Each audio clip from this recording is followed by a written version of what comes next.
que é o plano de parto? Para que ele serve? E realmente são atendidos assim? Até uma mulher que ela vai ter parto no SUS, por exemplo, ela pode fazer um plano de parto e Sim. entregar? Para que ele serve? O plano de parto, ele é como se fosse um roteiro, né, então, meu nome é fulana, o nome do meu bebê, o nome do meu marido, o lugar onde eu vou ter o meu bebê, minha maternidade de referência é tal, e a partir daí quais são as minhas preferências dentro desse cenário de atendimento. Então eu prefiro que me chame dessa forma, eu prefiro que não faça tal ou tal intervenção. Então a gente vê os modelos de plano de parto na internet, eles são todos assim: "Eu não quero que faça nada, não quero que faça lavagem do intestino, eu não quero que faça depilação, eu não quero". Tem que ver se é isso mesmo que você quer, não é só imprimir o plano de parto que tá lá na internet, Sim. né. Na maioria dos casos não há indicação médica de fazer nenhuma dessas intervenções e a mulher pode recusar, né, lavagem do intestino, depilação, enfim. Eu prefiro poder tomar líquido, eu prefiro poder comer enquanto eu tolerar e se não tiver nenhuma indicação de risco. E ela vai fazendo esse roteiro, né, bebê nasceu, eu quero que venha direto para o meu colo, se precisar fazer cesárea, eu gostaria de ser informada do que tá acontecendo. A mulher coloca, né, o casal, enfim, coloca nesse roteiro as preferências, assina e entrega no hospital de referência.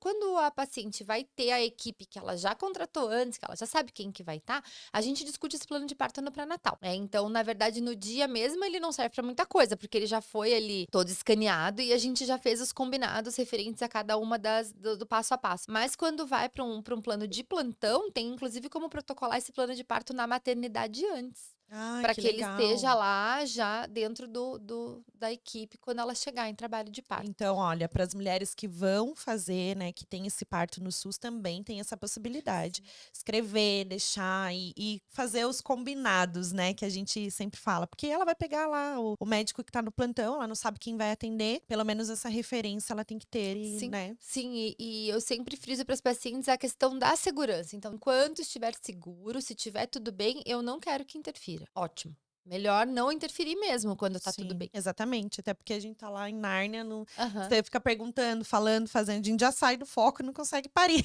Então, é isso, né. É isso, é isso. Doutora, só voltando um pouquinho sobre a violência obstétrica, tem uma coisa que é muito polêmica, né, sobre, episiotomia, né, Aham. episiotomia. É considerado violência obstétrica? Então, assim, Nanda, acho que eu vou explicar o que que é, né. Isso, Episiotomia é boa. um corte que se faz no períneo da mulher quando tá no final da no ini iniciando ali o nenê coroado, no final do período expulsivo, no início da saída do bebê, né. Então esse corte é feito antigamente pensava-se que, isso protegia o assoalho pélvico, que o períneo ficava melhor quando fazia esse corte, que a recuperação da mulher era melhor, que o bebê nascia melhor.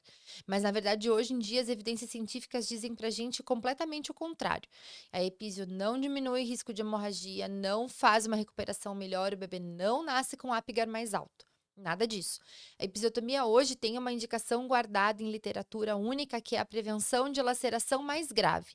Então, aquela mulher que tem fatores de risco, que daí também não vou dissertar sobre, mais fatores de risco aumentados para ter uma laceração de reto de ânus, uma laceração grave, Uhum. essa mulher pode ter indicação da gente pensar em: "Putz, será que talvez seja melhor direcionar essa laceração para um outro lado", né, porque a gente faz fora ali da linha do reto, do ânus. Vamos direcionar essa laceração para que não ocorra uma laceração mais grave? Hoje em dia é a única indicação que se guarda na obstetrícia para episiotomia. Na minha prática clínica, faz anos que não faço mepísio, e a epísio pode sim ser considerada violência obstétrica quando a gente pensa num cenário ali de uma cirurgia mal indicada, né. Então é um procedimento cirúrgico que tem as suas indicações e que, se for mal indicado, pode ser considerado violência obstétrica, sim. Sim, porque eu tenho, não vou falar o nome da médica anterior, né, que estava, mas ela falava pra mim: "Ah, se precisar, a gente faz um cortezinho lá embaixo e tal", porque eu falei: "Eu quero tentar parto normal". Eu sabia, hoje, com o meu entendimento, eu sabia que ela não ia fazer. Ela ia chegar com Uhum. 37 ali, 38 semanas e já ia me falar: "Ah, você tá com Tá pressão precisando fazer alta, ou cesárea. você tá, vamos pra cesárea? Tá melhor", porque pra já se livrar rápido, né, então, Sim, e aí hoje eu entendo o que que ela estava me falando. Que esse cortezinho, ela ia sim. fazer a qualquer custo, se eu quisesse o parto e ficasse horas em E trabalho de daí parto. tem isso, né, Nanda, que você percebeu, se ela pegou ao longo do pré-natal o teu consentimento: "Olha, se precisar eu vou fazer, ok?", e Uhum. você ficou quieta ou você respondeu ok, tá consentido. É, E se eu falasse, não, não é isso, mas e se eu precisar fazer, né? É uma discussão ali que a gente. E principalmente porque a gente não sabe. Então a gente tá falando com o médico, é uma pessoa que estudou, que entende. Você Uhum. se sente ali, né? Tô com o médico sabe, né? Então, ter esse olhar um pouco mais crítico do que pode ser Exatamente. invadido no seu corpo e feito. Mas tem outras questões, né? Como analgesia, romper bolsa, ocitocina, Sim. tudo isso. Eu acho que assim, conversar no pré-natal, principalmente se você vai contratar um profissional para estar no teu parto, é conversar no pré-natal com essa pessoa assim: "Mas você faz EPIS? Mas eu não gostaria que fizesse. Em que situações que você indica?". E aí pensar assim: "Nossa, esse profissional não tá alinhado com as coisas que eu acredito, que eu escolhi pra mim, pois eu vi lá em algum lugar na internet, no aplicativo do Royal College, que não se faz episiotomia de rotina. Se essa profissional faz, então ela não tá alinhada com o que eu desejo para o meu parto". É. E se você vai contratar, não contrata uma pessoa que você vai brigar com ela no dia da sala de parto, que é a mesma história de todas as intervenções que você me perguntou. Então, assim, ai, quando que a gente coloca a ocitocina? Quando a gente precisa aumentar as contrações. Sim. Quando que a gente precisa aumentar as contrações? É para neném nascer rapidinho? Não. É porque a contração está espaçada, porque o trabalho de parto está muito prolongado e a mulher cansou e as contrações acabaram, mas por algum motivo a gente precisa que isso continue. Então, assim, há indicações para se usar a ocitocina, que é o hormônio da contração. Há indicações para se romper a bolsa, para que o bebê desça, encaixe, consiga progredir melhor na pelve. As intervenções, elas são, a Mari, a obstetra, fala sempre isso, que é como se fosse uma caixinha de ferramenta que a gente traz para o parto e a gente usa se precisar, né. Então as Que amor. intervenções são ferramentas que a gente tem ali na caixinha, para pensar assim: "Putz, eu preciso essa mulher precisa de alguma coisa ali que a gente faça para ajudar a evoluir esse parto".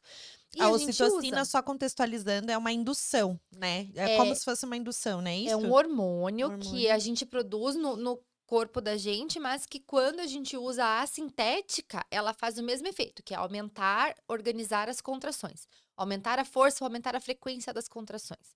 Então, qualquer intervenção que a gente use, né, romper bolsa, colocar ocitocina, analgesia também é uma intervenção, ela tem que ter um motivo para ser usado, buscando corrigir alguma coisa do trabalho de parto que não está andando bem. Uhum. Né, nada deve ser usado, assim, de rotina ou sem pensar: "Ah, vamos colocar aí para ver o que acontece", na verdade não Sim. é assim.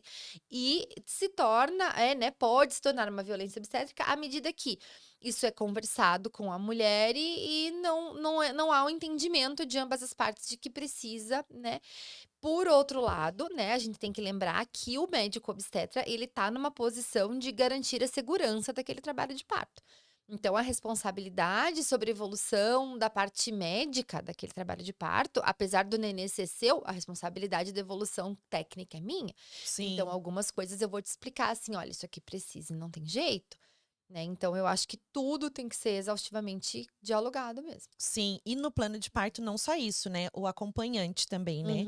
Então, Uhum. por exemplo, eu sentia muita confiança no meu marido, Sim. né, então se ele falasse assim, se ele olhasse porque o que que ele estava analisando? O comportamento da doutora e o comportamento da enfermeira. Ele estava vendo que elas estavam tranquilas. Isso é fácil, é nítido de você perceber quando a pessoa tá Uhum. nervosa ou em desespero, então ele estava fazendo essa leitura. Então se ele viu que a doutora estava tranquila e a Tá enfermeira, tudo bem? ele estava bem. Uhum. Então, se ele visse alguma movimentação, elas fossem para um canto ou conversar, ou porque elas cochichavam, mas falavam baixinho porque para não interferir. E eu falava assim: "Mas o que que vocês estão cochichando, né? Tipo, tá acontecendo alguma coisa?" E não tava. Ele olhava para mim e fazia assim: "Tá tudo bem".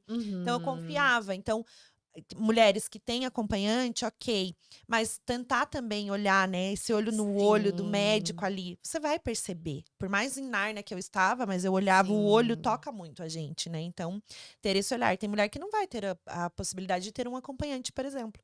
Então, ter esse alerta também para o que está acontecendo, ela precisa fazer alguma coisa, o ser humano demonstra isso, por mais que seja Sim. médico ou não, né, tem essa questão dali Sim. do olhar. Mas a questão do acompanhante, você tocou aí, emendando o assunto da violência obstétrica, eu acho que é Sim. imprescindível. Então, ter um acompanhante na sala de parto é garantido por lei. Uma Depois, amiga, nem que seja uma qualquer amiga. É. pessoa, tua mãe, uma amiga, uma comadre. É. Eu já acompanhei parto com o pai da gestante em sala. Olha que legal. E eu olhei pra ele e falei: "Será que ela vai dar conta de estar junto com o senhor nesse momento?" Ele falou: "Doutora, se você achar que tá ruim, você me avisa que eu chamo outra pessoa". Foi na minha época de plantão do SUS, um dos acompanhamentos mais lindos que eu fiz.